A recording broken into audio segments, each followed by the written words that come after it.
नमस्कार, मैं कमल कौशिक। आप देखना शुरू कर चुके हैं हमारा खास कार्यक्रम खबर की तह तक। खबर की तह तक, जिसमें आप हर खबर की गहराई तक पहुंचते हैं। उस खबर के मायने हम आपको समझाते हैं। हमारी टीम ग्राउंड पर मौजूद है, लेकिन खबर की तह तक अब हरियाणा इलेक्शन स्पेशल हो चुका है। जब तक हरियाणा के चुनाव नहीं होते, खबरें अभी तक इस कार्यक्रम में हरियाणा राजनीति से जुड़ी वो खबर आपके सामने लेकर हाजिर होगा जिसके बारे में आप दिलचस्पी से जानना भी चाहते हैं, क्योंकि इस समय सरगर्मियां तेज है। राजनीतिक तौर पर सभी अपने अपने दावे वायदे कर रहे हैं। प्रधानमंत्री नरेंद्र मोदी हरियाणा आ चुके हैं। आने वाले वक्त में राहुल गांधी, मल्लिकार्जुन खड़गे जैसे नेता भी आएंगे। इसके अलावा मायावती भी हरियाणा में आकर इनेलो और बीएसपी के प्रत्याशियों के लिए चुनाव प्रचार करते नजर आएगी। अजय चौटाला हो या फिर ओपी चौटाला या फिर अभय चौटाला या आम आदमी पार्टी की तरफ से अरविंद केजरीवाल, सभी पार्टी के नेता अपने स्तर पर अपनी पार्टी को ताकत देने की भरपूर कोशिश करने वाले हैं। और हमारी कोशिश भी यही है कि आपको तमाम वो खबरें दिखाएं जो हरियाणा राजनीति से जुड़ी बहुत अहमियत रखती हैं। हमारी जो टीम है वो ग्राउंड पर मौजूद है। आइए उस टीम के बारे में आपको थोड़ा सा बताते हैं। हरियाणा इलेक्शन स्पेशल चुनाव की ग्राउंड रिपोर्ट आपके सामने होगी और खबरें अभी तक आपको ये ग्राउंड रिपोर्ट दिखाएगा। हमारे पॉलिटिकल एडिटर अनिल मौर्य भी आपको ग्राउंड से हर खबर दिखा रहे हैं और ये खबरें आपके सामने होते रहेंगी। इसके अलावा जितेंद्र चौधरी हमारे स्टेट हेड हैं, वो भी आपके सामने तमाम जानकारी रखते रहेंगे। इस समय हरियाणा के कोने कोने में वो मौजूद रहकर आप तक जानकारी पहुंचा रहे हैं। देवेंद्र दांगी रोहतक की खबर लेकर आपके सामने हाजिर रहते हैं, इसलिए रोहतक जिले से संबंधित जितनी भी विधानसभा है वहां पर पैनी नजर उनकी बनी हुई है। कोई भी खबर उनकी आंखों से चूकेगी नहीं। इसके अलावा गुरुग्राम से बात करें तो हमारे ब्यूरो यहां से हैं करण जय सिंह, जो कि गुरुग्राम जिले से संबंधित हर खबर इलेक्शन को लेकर आपके सामने रख रहे हैं। कौन बागी है, कौन निर्दलीय खेल बिगाड़ सकता है, आखिरकार पार्टियों के लिए चुनौतियां क्या हैं, इन सब पर भी हम बात कर रहे हैं। और राजा पटेल की बात करें तो फरीदाबाद से हमारे ब्यूरो है, वो भी फरीदाबाद जिले से संबंधित हर खबर आपके सामने हमेशा रखते हैं और सबसे तेज, सबसे सटीक खबर आपके सामने होती है। और ये वो टीम है जो अपने आप में सक्षम है कि हरियाणा इलेक्शन से लेकर और नतीजे तक कोई भी जानकारी आपसे चुकेगी नहीं, अगर आप खबरें अब तक के साथ बने रहते हैं तो। एक बड़ी जानकारी आपको बता दें हरियाणा विधानसभा चुनाव को लेकर, क्योंकि इस समय हम जैसे कि कह भी रहे हैं कि सभी के दावे हैं, वायदे हैं, लेकिन हरियाणा समेत अब फरीदाबाद की सभी सीटों पर बीजेपी और कांग्रेस की सीधी टक्कर भी मानी जा रही है। कांग्रेस के बागी नेता भी अपनी किस्मत आजमा रहे हैं। कांग्रेस के बागी नेता निर्दलीय चुनाव भी लड़ रहे हैं।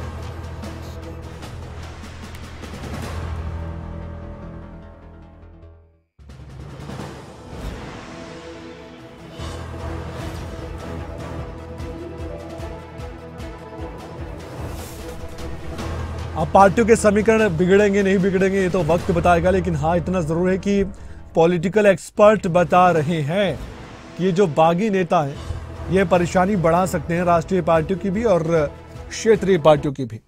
बात करें तो हरियाणा में बीजेपी कांग्रेस की क्या सीधी टक्कर मानी जा रही है, ये बीजेपी और कांग्रेस की तरफ से कहा जा रहा है। खबरें अभी तक इस पर चर्चा आज करने वाला है कि क्यों ऐसा कहा जा रहा है।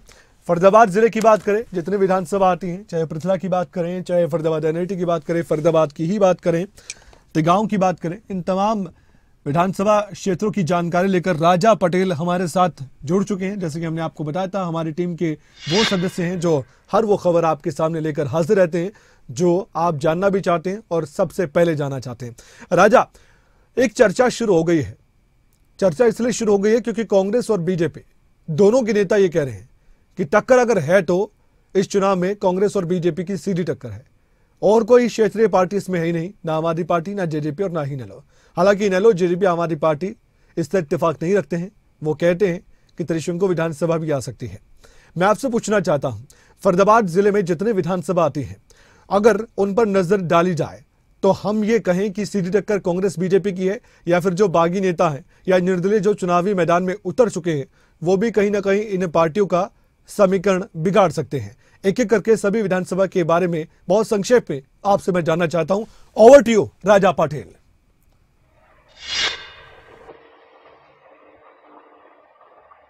बिल्कुल, देखिए कमल, जिस तरीके से फरीदाबाद लोकसभा क्षेत्र की हम बात करें तो 9 विधानसभा सीटें फरीदाबाद लोकसभा क्षेत्र में आती हैं और जैसा कि आपने कहा कि सीधी जो टक्कर है कांग्रेस और भाजपा की फरीदाबाद में देखने को मिल रही है, क्योंकि दिल्ली से सटा इलाका है, शहरी इलाका है।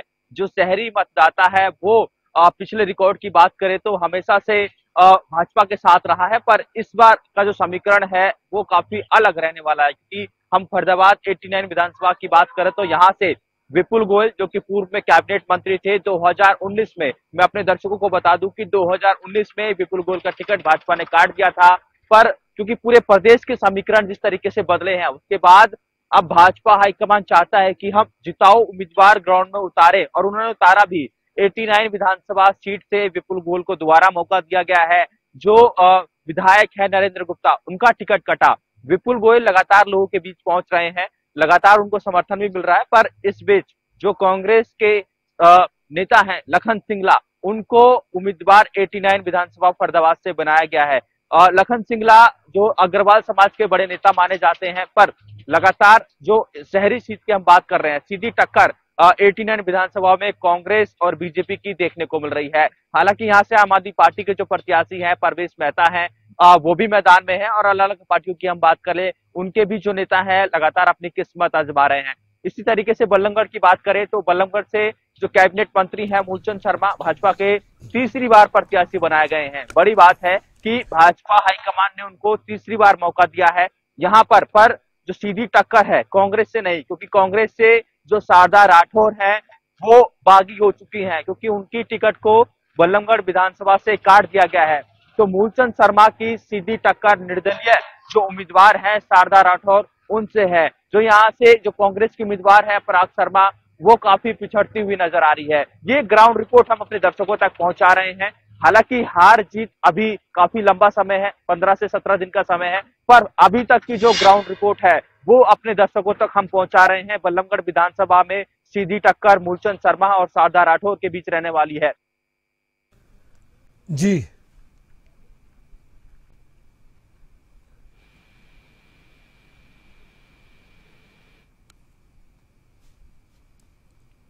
राजा, मैं आपसे जुड़ूंगा, कुछ और जानकारी मैं दर्शकों के सामने रखना चाहता हूं। कुछ और खबरें भी हैं जिनके बारे में हम चर्चा करना चाहते हैं, वो खबरें भी हम दर्शकों को बताना चाहते हैं। एक उदाहरण तो दिया है राजा पटेल ने कि फरीदाबाद लोकसभा क्षेत्र में जितनी विधानसभा आती है, 9 विधानसभा, वहां पर किस तरीके से बीजेपी और कांग्रेस में सीधी टक्कर मानी जा रही है। लेकिन सिर्फ ये बातें दावे हैं।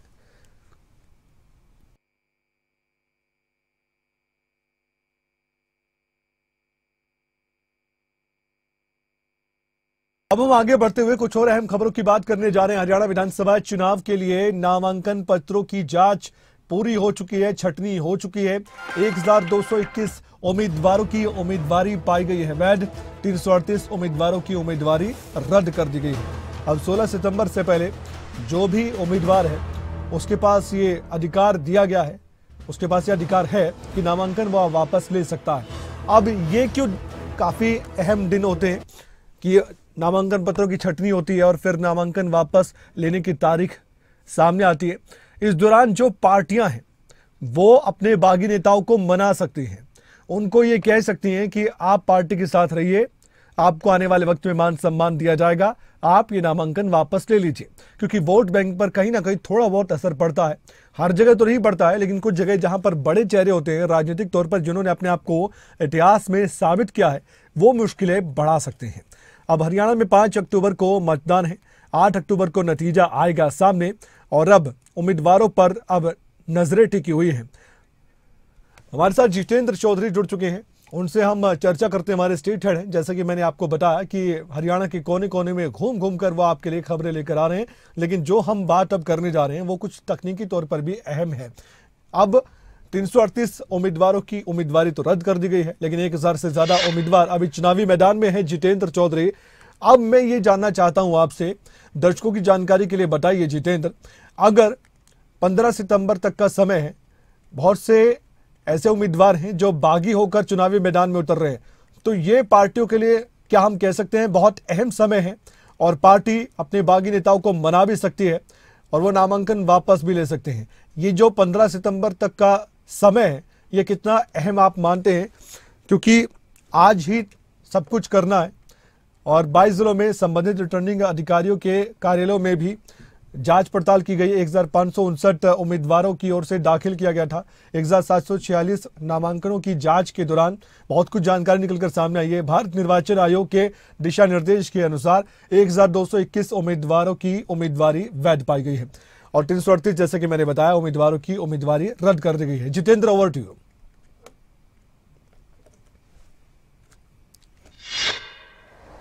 देखिए बिल्कुल कमल, 1746 में से 338 जो उम्मीदवार थे उनकी जो उम्मीदवारी है उसे रद्द किया गया है। 1221, आपने भी ठीक फरमाया, 1221 अवैध उम्मीदवार हैं पूरे प्रदेश के अंदर जो अलग अलग विधानसभा क्षेत्रों से पार्टी सिंबल पर चुनाव लड़ रहे हैं या निर्दलीय तौर पर चुनाव लड़ रहे हैं। और 16 तारीख तक जो नामांकन वापस लेने का दौर है वो रहने वाला है। जहां तक बात की हमारे फील्ड में होकर के तमाम विषयों को लेकर के बातचीत करने को लेकर के या फिर जो चुनावी माहौल है उसे भांपने को लेकर, इसमें प्रमुख बात यह है कमल के जो कांग्रेस और भारतीय जनता पार्टी के बागी उम्मीदवार हैं उन उम्मीदवारों को मनाने की कवायद अंदरूनी तौर पर दोनों ही पार्टियों की तरफ से चल रही है, नफे और नुकसान को ध्यान में रखते हुए। यानी उनके खड़े होने से अगर भाजपा का ही उम्मीदवार है और भाजपा के उम्मीदवार को किसी प्रकार से नुकसान होता है तो ऐसी स्थिति में उसे मनाने का प्रयास किया जा रहा है। ठीक इसी प्रकार से कांग्रेस की तरफ से भी यही प्रयास किया जा रहा है। इसके अलावा जातीय समीकरणों को कई जगह ध्यान में रखा जा रहा है, तो भले ही उम्मीदवार उसी पार्टी का हो, लेकिन अगर ऐसी स्थिति में जातीय समीकरण के हिसाब से वो उनकी जीत के फॉर्मूले में सेट बैठता है तो ऐसी जगह पर यह प्रयास नहीं हो रहा है। दूसरी तरफ जो निर्दलीय उम्मीदवार है उनकी तरफ से अभी टॉप गियर नहीं लगाया गया है। राजनीतिक पार्टियों की तरफ से जो है पूरी ताकत जो है झोंकने का काम शुरू कर दिया गया है।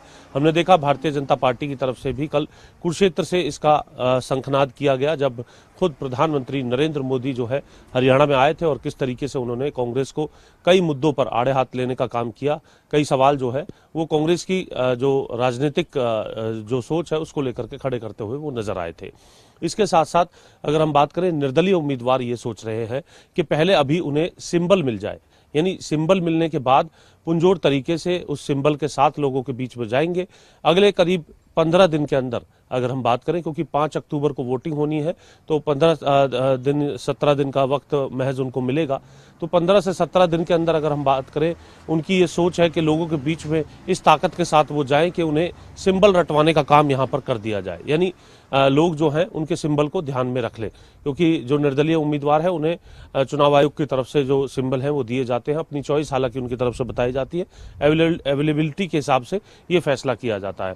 दूसरी तरफ ये भी कवायद है कि पार्टियों की तरफ से अगर उन्हें मना लिया गया तो 16 तारीख तक नामांकन वापस लेने का दौर है, तो ऐसी स्थिति में भी बहुत ज्यादा ताकत निर्दलीय उम्मीदवारों की तरफ से नहीं लगाई जा रही है। तो राजनीतिक सिनेरियो में फिलहाल अगर हम बात करें, 16 तारीख का दिन बहुत अहम है और इसको लेकर के लगातार राजनीतिक पार्टियों के ये प्रयास है कि उनके जो बागी खड़े हुए हैं उन बागियों को का जो पर्चा है, जो नामांकन है, उन्हें मना करके वापस करवाया जाए। इस कवायद में जहां राजनीतिक पार्टियां हैं तो निर्दलियों का ये इंतजार है कि पहले सिंबल अगर उन्हें अलॉट हो जाता है तो सिंबल अलॉट होने के बाद पूरी ताकत के साथ लोगों के बीच में वो जाने का काम करेंगे। तो अभी ये चुनाव से पहले की एक रणनीतिक तैयारी जो है वो दोनों तरफ से, इस प्रकार की दलों की तरफ से और निर्दलियों की तरफ से फिलहाल अपनाई जा रही है। जी जितेंद्र, बने रहिए हमारे साथ। एक और खबर है जिस पर हमें चर्चा करनी है आपके साथ। एक कुरुक्षेत्र की बात करेंगे। कुरुक्षेत्र से बीजेपी का असल में अब चुनावी शंखनाद प्रचार का हुआ है। स्टार प्रचारक के तौर पर प्रधानमंत्री नरेंद्र मोदी ने रैली को संबोधित किया। पीएम मोदी ने चुनावी शंखनाद करते हुए के बाद एक अपने विरोधियों को निशाने पर लिया। हरियाणा में जीत का फिर से दावा किया गया। बीजेपी सरकार बनाने का आप सभी से निवेदन है, ये बात कही गई। हरियाणा में फिर से बीजेपी की सरकार बनेगी। प्रधानमंत्री आश्वस्त नजर आए। हरियाणा में बीजेपी की हैट्रिक तय है, ये बात कही गई है। नायब सिंह सैनी सरकार की तारीफ की गई। बीजेपी जो कहती है वो करके दिखाती है, ये बात कही गई। लेकिन जितेंद्र से हम ये जानने का प्रयास करेंगे कि ये बात क्यों कही गई है। पीएम मोदी ने कांग्रेस पर भी निशाना साधा है। हमने कांग्रेस का दौर देखा है।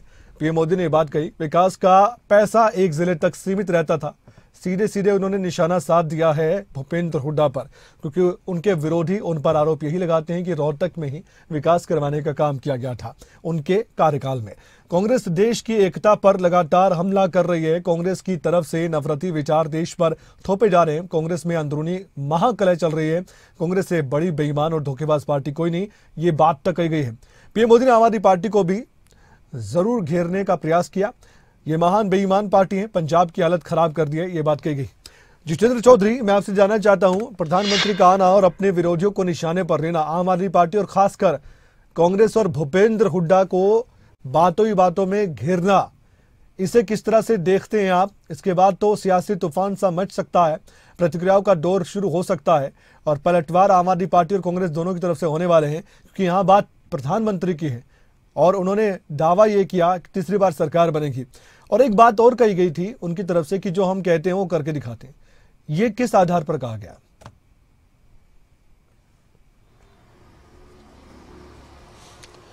देखिए, बिल्कुल, क्योंकि जिस प्रकार से कल चुनावी रैली थी कांग्रेस पर, जहां पूरे तौर पर मुखर नजर आए प्रधानमंत्री नरेंद्र मोदी, और उन्होंने ये भी कहा कि जो योजनाएं हैं किसान की, उन्हें अपने प्रदेशों के अंदर कांग्रेस पहले लागू करके दिखाए।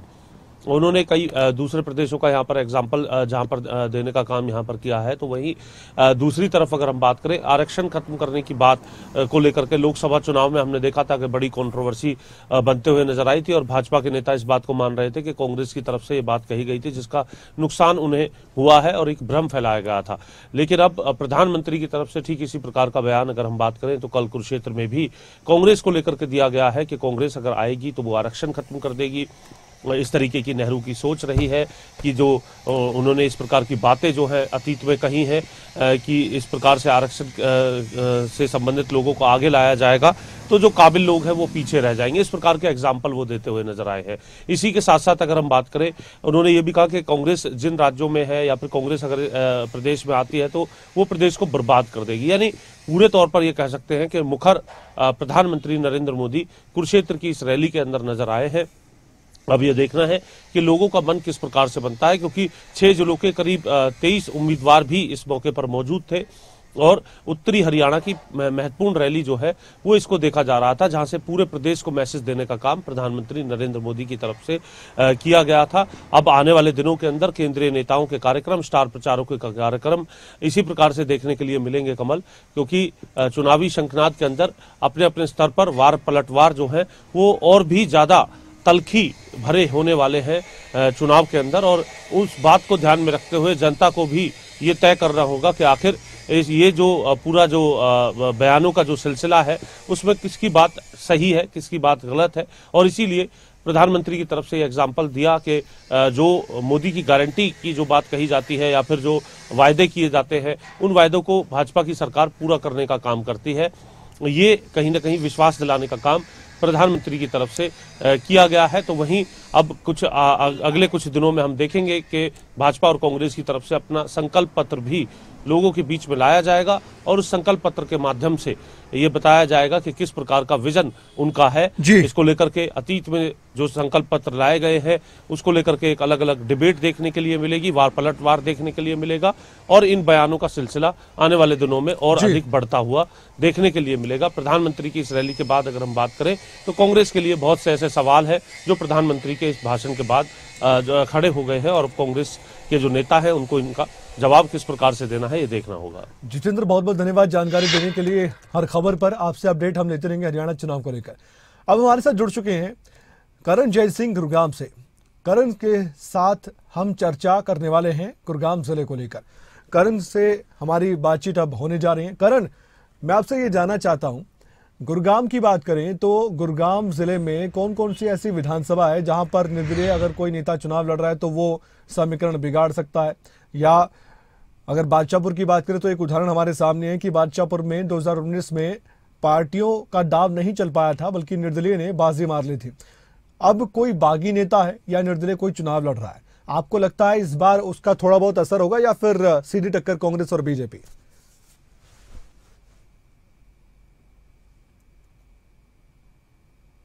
जब तक टिकट वितरण नहीं हुआ था तब तक ये लग रहा था कि बीजेपी और कांग्रेस में लड़ाई रहने वाली है, यानी कि जो टक्कर है वो बीजेपी और कांग्रेस के बीच में रहेगी। लेकिन टिकट वितरण हुआ और जो बागी हुए उन्होंने नामांकन दाखिल किया निर्दलीय प्रत्याशी के तौर पर। गुरुग्राम जिले में 4 विधानसभा आती है, 4 में से 3 विधानसभा ऐसी है जहां पर निर्दलीय तौर पर जो प्रत्याशी हैं वो बागी होकर मैदान में उतरे और कहीं ना कहीं ये लग रहा है कि जो समीकरण है वो ये निर्दलीय प्रत्याशी बिगाड़ सकते हैं। और यहाँ तक कि कहा जा रहा है कि जो 2 वे मुकाबला था बीजेपी और कांग्रेस में, अब वो तिकोना मुकाबला होता हुआ नजर आ रहा है। खासतौर पर गुरुग्राम की अगर बात करूं तो गुरुग्राम में बीजेपी और कांग्रेस की फाइट थी और ये माना जा रहा था कि बीजेपी के लिए सेफ सीट हमेशा से मानी जाती है गुरुग्राम सीट, लेकिन इस बार नवीन गोयल निर्दलीय तौर पर चुनावी मैदान में उतरे और कहीं न कहीं फाइट देते हुए नजर आ रहे हैं। इसी तरह से सोना की अगर बात करें तो सोना में भी बीजेपी और कांग्रेस की फाइट जो है वो देखने को मिल रही थी, लेकिन अब निर्दलीय तौर पर कल्याण सिंह चौहान ने नामांकन दाखिल किया और कई ऐसे प्रत्याशी हैं, कांग्रेस से भी ऐसे प्रत्याशी हैं जिन्होंने निर्दलीय तौर पर नामांकन दाखिल किया। तो कहीं ये जो चोट है, ये चोट राजनीतिक दलों को पड़ने वाली है, ये चोट राजनीतिक दलों के साथ साथ समीकरण बिगाड़ सकती है, क्योंकि निर्दलीय प्रत्याशी जो हैं वो बहुत मजबूती के साथ मैदान में उतर रहे हैं। इसी तरह से बादशाहपुर की बात करें, जैसा कि आपने जिक्र किया कि 2019 में निर्दलीय प्रत्याशी राकेश दौलताबाद ने यहां से चुनाव जीतकर जीत हासिल की और इस बार भी राकेश दौलताबाद का जब निधन हुआ उसके बाद उनकी जो धर्मपत्नी है कुमुदनी राकेश दौलताबाद वो चुनावी मैदान में है और यहां पर भी तिकोना मुकाबला होता हुआ नजर आ रहा है। एक तरफ कांग्रेस है, एक तरफ बीजेपी है, तो तीसरी ओर कुमुदनी राकेश दौलताबाद निर्दलीय तौर पर चुनावी मैदान में है। तो कहीं न कहीं ये कहा जा सकता है कि गुरुग्राम समेत कई ऐसी सीट है हरियाणा की जहां पर निर्दलीय प्रत्याशी मैदान में है, बागी होकर मैदान में उतरे हैं और समीकरण बिगाड़ने का काम कर सकते हैं और अगर तिकोना मुकाबला होता है तो निर्दलीय प्रत्याशी बाजी भी मार सकते हैं। और शायद यही वजह है कि जो बीजेपी और कांग्रेस के जो शीर्ष नेतृत्व है, जो बड़े नेता हैं, वो बागियों को मनाने का काम जो है वो कर रहे हैं, लगातार उनसे संपर्क कर रहे हैं, क्योंकि कल का दिन बचा है नामांकन वापस लेने का, इसलिए लगातार संपर्क किया जा रहा है बागियों से, उनको मनाने की कोशिश की जा रही है, रूठों को मनाने की कोशिश की जा रही है। ऐसे में देखना यही है कमल कि कल जो निर्दलीय प्रत्याशी हैं क्या वो नामांकन वापस लेते हैं और अगर नहीं लेते हैं तो क्या समीकरण बनने वाले हैं, क्योंकि अब नामांकन का दौर खत्म हुआ, अब तमाम प्रत्याशी चुनावी मैदान में हैं, अब चुनाव किस ओर जाएगा ये देखना दिलचस्प रहेगा। कमल, बहुत बहुत धन्यवाद जानकारी देने के लिए, आपसे अपडेट लेते रहेंगे। करण जय सिंह, आपका भी बहुत बहुत शुक्रिया। तो ये खबरें अभी तक का खास कार्यक्रम खबर की तह तक और इलेक्शन स्पेशल, तमाम जानकारियां हर दिन आपके सामने आती रहेंगी। और फिलहाल क्योंकि हमारी टीम ग्राउंड पर मौजूद है और ये वो टीम है जो आपके स्क्रीन पर है, चुनाव की हर ग्राउंड रिपोर्ट आपके सामने खबरें तक रखता रहेगा। हमारी टीम के सदस्य आपने देखे हैं और हर एक्सक्लूसिव जानकारी खबरें तक आपको बताएगा। फिलहाल आज के इस खास कार्यक्रम में इतना ही। अपना ख्याल रखिए, देखते रहिए खबरें अभी तक। नमस्कार।